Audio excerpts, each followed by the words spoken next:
peut dire que vous revenez de très loin, vous êtes mené de -3 à 100 secondes de la fin, finalement égalité. C'est un moindre mal, on a envie de dire, vu le scénario du match.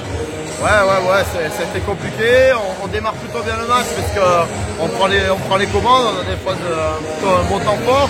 Et on voit que dans les rotations, c'est un petit peu plus compliqué. Et ils arrivent à la mi-temps avec 3 buts d'avance, 6 ou 4 buts d'avance. Voilà, pas trop récompensé sur la première mi-temps. Notre temps faible nous coûte très cher. Je pense qu'il y a 7 buts d'écart. On a plus 3, on arrive à moins 4. C'est beaucoup. Et donc on met beaucoup d'énergie en deuxième mi-temps pour revenir, recoller au score.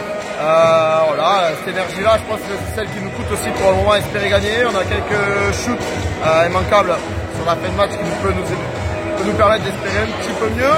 Pas le cas, maintenant le temps mort à la fin et voilà, c'est rester, espérer jusqu'au bout, tenter un petit coup sur du jeu à 7. Ouais, le jeu à 7 fait qu'il faut. Et voilà, mais c'est récompensé aussi de ne pas avoir lâché jusqu'à la dernière minute. Qu'est-ce qui a fait la différence justement cette fin de match? On a l'impression que l'équipe, c'est presque on avait l'impression que c'était perdu, qu'elle a réussi à retrouver les ressources pour recoller. Je sais pas, c'est la peur de perdre sûrement, mais voilà, il faut pas qu'on soit que en réaction quand on se voit perdre, qu'on accélère un petit peu parce qu'on voit qu'on a de la ressource dans les dernières minutes, donc ça veut dire qu'on pouvait peut-être en mettre encore un peu plus sur l'ensemble du match. Maintenant c'est quand même un match nul où le match a été très engagé, on reste en tête du championnat, voilà, c'est un avertissement, pour nous ce soir. Il faut qu'on continue à travailler, on a une réception la semaine prochaine face aux Girondins qui sera pas facile non plus parce que malgré le classement c'est une belle équipe, il y a des joueurs qui ont pas mal d'expérience en N1. Voilà, maintenant on va se projeter sur la semaine prochaine, travailler ce qui n'a pas été cette semaine. Et justement pour toi, qu'est-ce qui n'a pas vraiment été aujourd'hui?